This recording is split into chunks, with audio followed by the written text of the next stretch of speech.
I love when the black community says, let's boycott Asian businesses. Please do. We'll get rid of the Chinese takeout, the dry cleaners, the laundromats. Let's get rid of the liquor stores as well. Get rid of the Jordans you guys wear, the Nikes you wear, the shower caps, the Hondas, the Hyundais, all your car electricians, the electronics in your house, the Sony, the TV system, your sound system, the microphones that you guys use to rap and speak about awareness for the black culture and the hip hop culture. Where do you think that's made? That's made all in Asia. And here's another thing for you guys. You guys want us to leave the neighborhood so bad? Oh, Asian people are in our neighborhoods? We're in white neighborhoods. We have our own Chinatown. We have our own Koreatown. You think we really need you guys to benefit off and make money? A lot of us do go to college as well. You're being outworked by immigrants who barely speak English. And you're not embarrassed? Go to the bank, start your own businesses, and deal with your own people. I want to see your own women get on their hands and knees and do pedicures and manicures and deal with nasty ass attitudes, okay? Please, boycott Asian business. I'm all for it. So I've been seeing recently on my FYP about the boycotts against a lot of basically all Asian businesses. And then I saw the response video that this one man made where he was basically being he was being a lot. But I think the funniest part about that video was I was like, did you just issue a challenge? Do you know how much black people love a challenge? Challenge accepted. Okay, y'all, I was on my way up to check out this new nail salon that I heard was over there by the Walmart, by the Rainbow store. And I was like, well, let me stop and see what the traffic is looking like over here since I was up here the other day. And so when I did, I bumped into this lady. And let me just say, ma'am, if you see this video, I apologize. I was just passionate and a little tongue-tied and a little nervous too. So this was trying to stop you from going into the nail salon. I feel like I might have just ambushed you. So I'm sorry to you, lady. But this is what happened, y'all.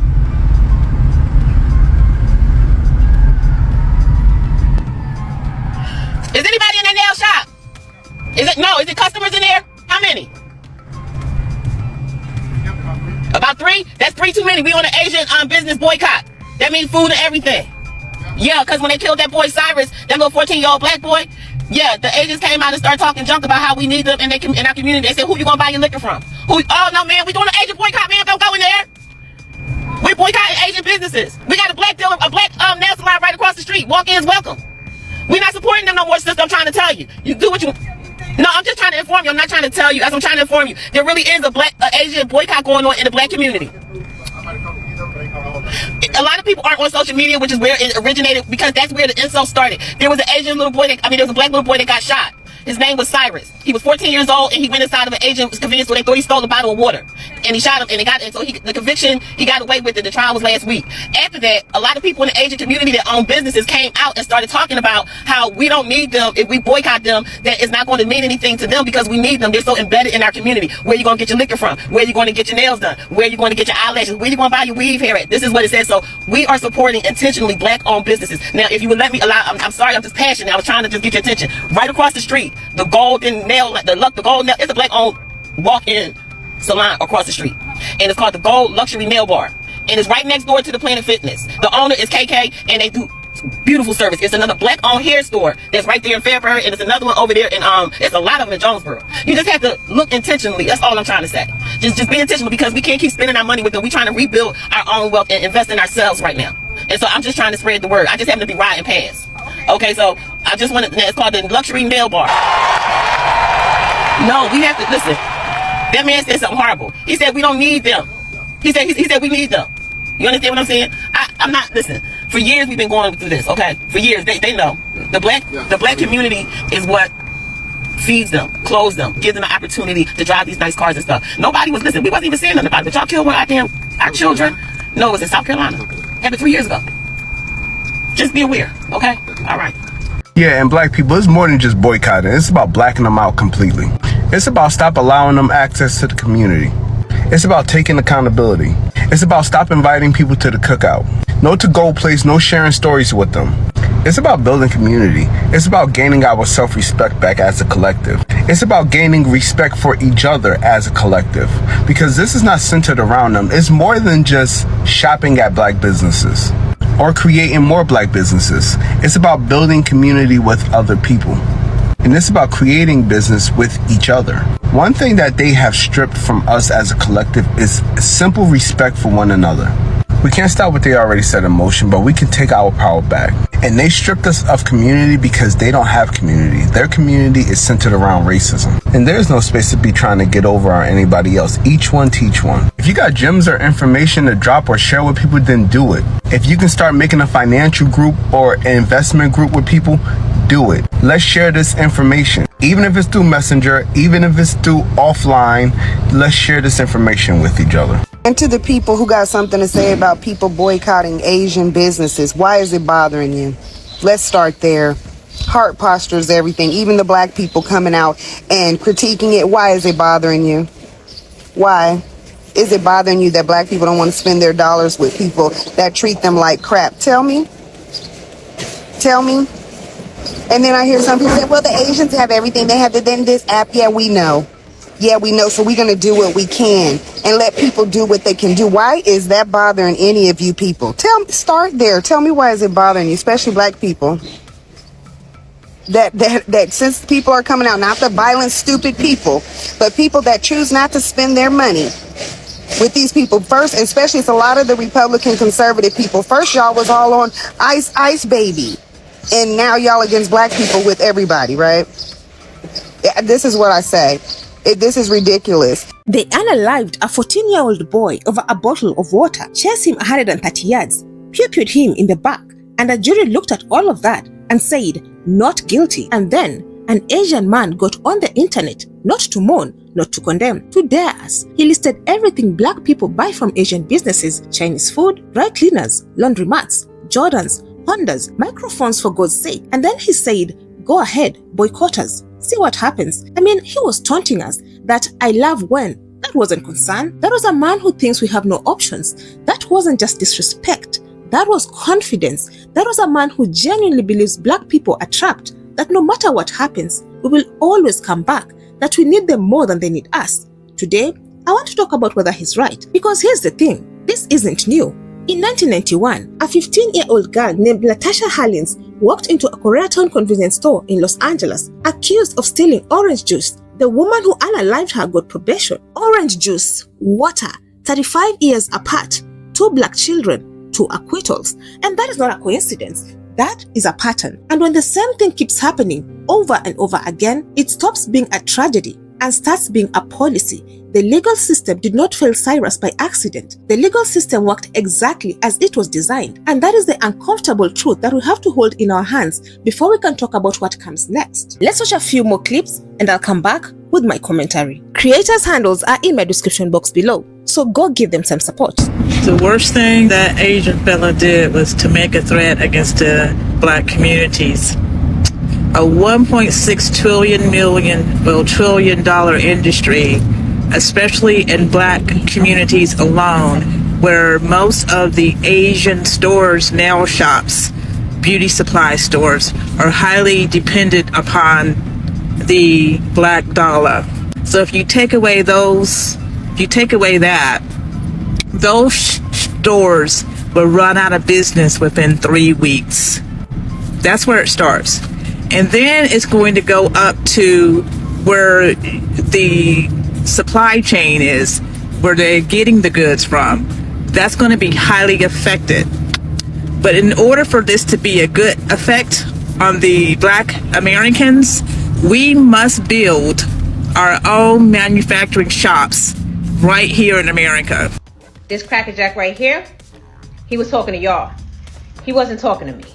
He wasn't talking to me either. When you need to wash your clothes, black owned. When you need to wipe your ass, black owned. When you need to throw your shit away, black owned. This is Freedom Paper Company. You need a purse, black owned. You need some candles, black owned. Black owned. Refresh your scalp oil, black owned. Black owned. Body oil, black owned. Jewelry, black owned. Room spray, black owned. Wash your ass again, black owned. Body butter, black owned. Deodorant, black owned. Soap, black owned. When you want to cook, seasonings, Black owned. Hey, my spiritual sisters, here are my oracle cards. Black owned. Hair moisturizer, black owned. Conditioner, black owned. Edge control, black owned. Bedroom candy, black owned. Shower net, black owned.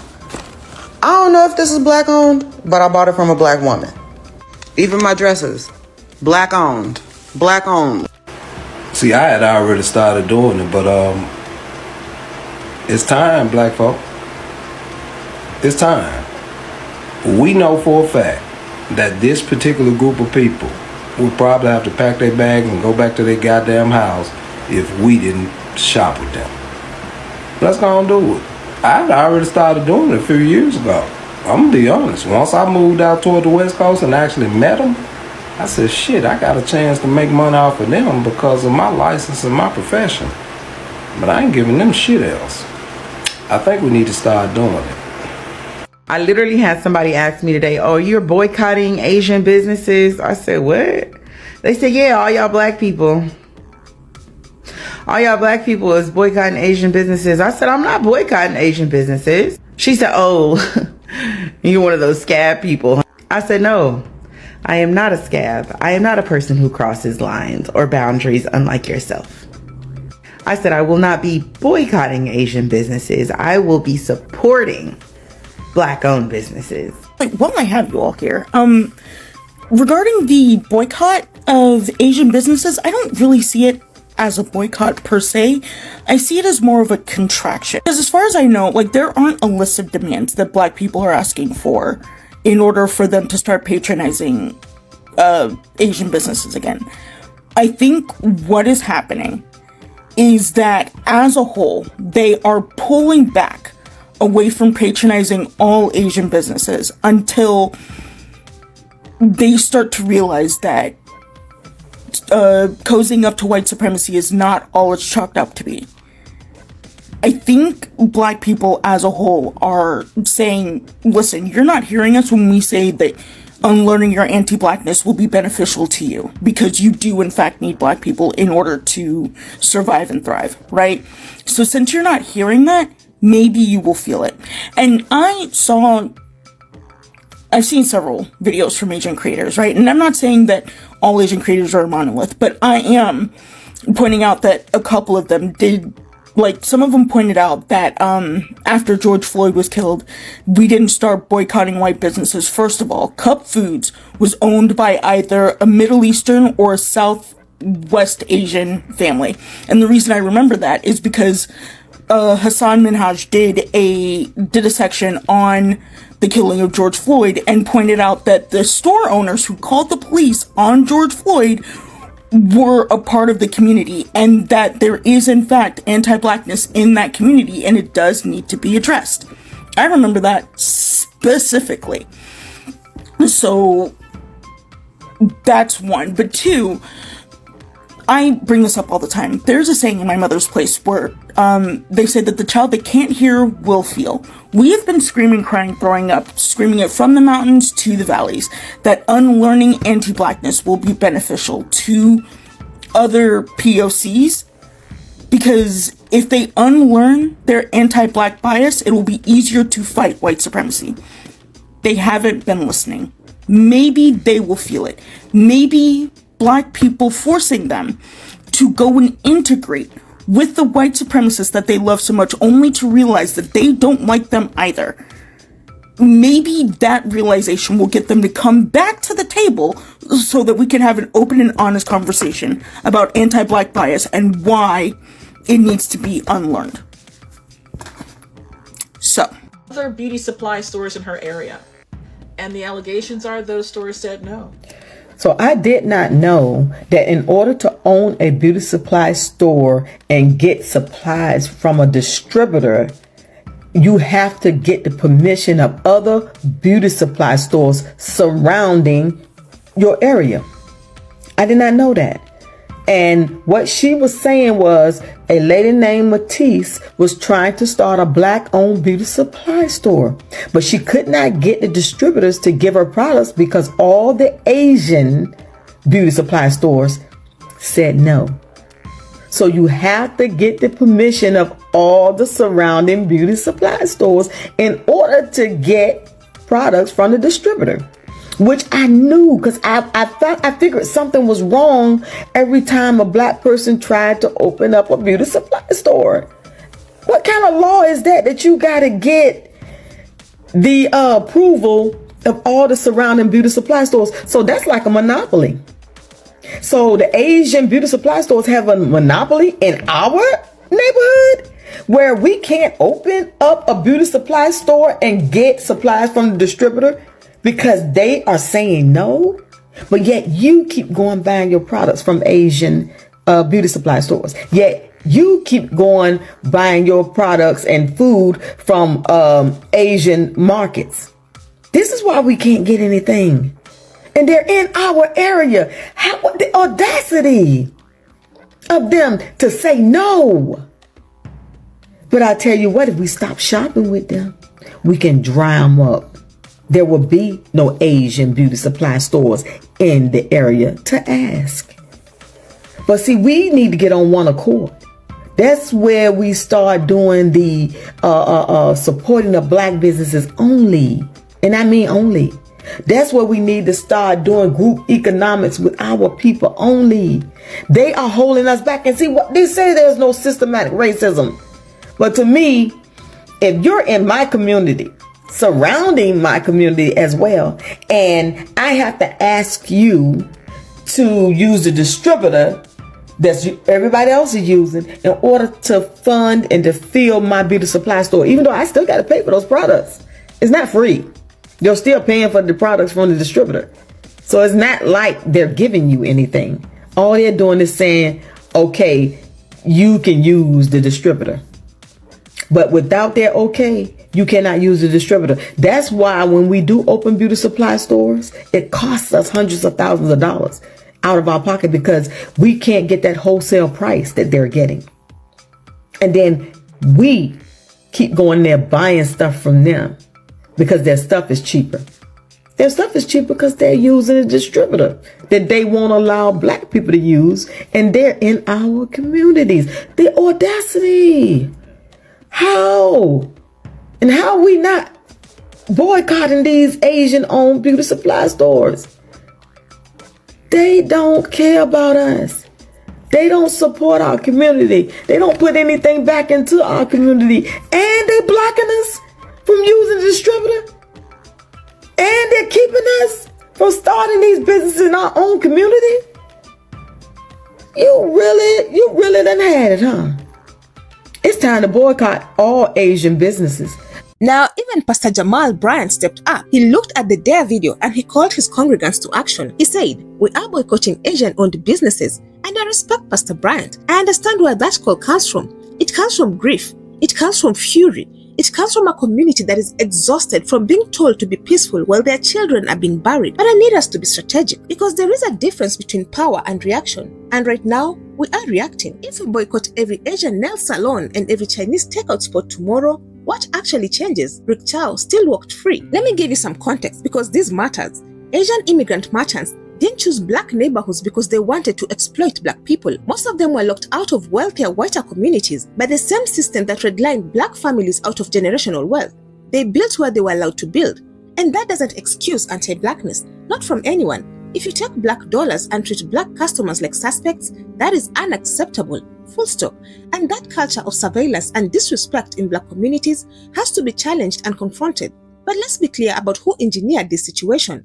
White-owned banks redlined black neighborhoods for decades, making it impossible for black entrepreneurs to get the capital to open businesses in their own communities. Then those same neighborhoods got flooded with liquor stores and convenience stores owned by people who didn't look like the community, because that was what got approved and that is what got funded. The system built the dynamic that man in that video is now bragging about. And if we spend all our energy attacking the people the system positioned in front of us, the system wins again. And here's what nobody talks about when they talk about this boycott. Black Americans have a $2.2 trillion in spending power. Trillion with a T. That is not a consumer base. That is an empire. That is the kind of leverage that moves markets, elects presidents, and builds civilizations. And right now, most of it is sitting in somebody else's cash register. That man dared us because he knows black dollars flow through black communities instead of circulating within them. Studies show that a dollar spent in the black community lives within 6 hours. In Jewish communities, it circulates for 20 days. In Asian communities, nearly a month. And that is not a racial flaw. That is the infrastructure problem. And infrastructure can be built. Black Wall Street proved it. Greenwood, Oklahoma, black doctors, black lawyers, black banks, black hotels, black schools, a fully self-sustaining economy that was the envy of the nation. And in 1921, white America burned it to the ground because it worked, because a thriving, independent black economy is the one thing this system has always been most afraid of. They destroyed it, but they could not destroy the blueprint. So here's what I'm saying. The boycott Pastor Bryant is calling for, I hear it, and if it wakes people up to the power of black dollars, then it served a purpose. But a boycott without a redirect is just hunger. You stop spending there, and then what? Where does that money go? Back into the same system dressed in a different logo. The real dare, the one that actually changes history, is not can we stop spending at Asian businesses. The real dare is, can we build something they can't dare us about? Can we find black-owned banks so our money compounds in our communities? Can we open the nail salons, the laundromats, the corner stores, the dry cleaners? Can we build the supply chain so that when someone lists everything black people buy from Asia, our answer is we make that now. That is harder than a boycott. That requires sustained sacrifice over years and decades. It requires us to spend 10% more sometimes to support a black business that's still finding its footing. It requires us to invest, not just spend, but it has been done before, and it can be done again. Cyrus's mother should not have to bury her son and beg the community to act right. She has already given more than anyone should ever have to give. The least we owe her, the least we owe him, is to turn this moment into a movement that lasts longer than a news cycle. Rage fades. Timelines move on. The algorithm will feed us the next tragedy in 2 weeks. That is how the system survives. It drowns us in grief until we go numb. The way to honor Cyrus is not to stay angry, it's to stay organized. Move your money to black-owned banks. Spend at black-owned businesses. Invest in black entrepreneurs. Hold politicians accountable, not just during elections, but every single day. That man got on the internet and laughed at us. And I want us to make him regret it, not with a boycott that fades by next month, but by building something so powerful, so self-sustaining, so undeniable that the dare never lands again. We have the power. We have always had the power. The only question is whether we are finally ready to use it. I love when the black community says, let's boycott Asian businesses. Please do. Very good. We can show you better than we can tell you. So what do you all think? Do you think the boycott will actually work? Let me know your thoughts down in the comment section. I would love to keep this discussion going. Otherwise, that's it from me. I also have another video specifically tailored for you. And if you enjoy such kind of content, please click up here and enjoy. Also, consider subscribing, liking and sharing because it helps me grow my channel and helps YouTube recommend this video to a wider audience. But for now, thank you so much for watching. And until the next time, the Joy Report out.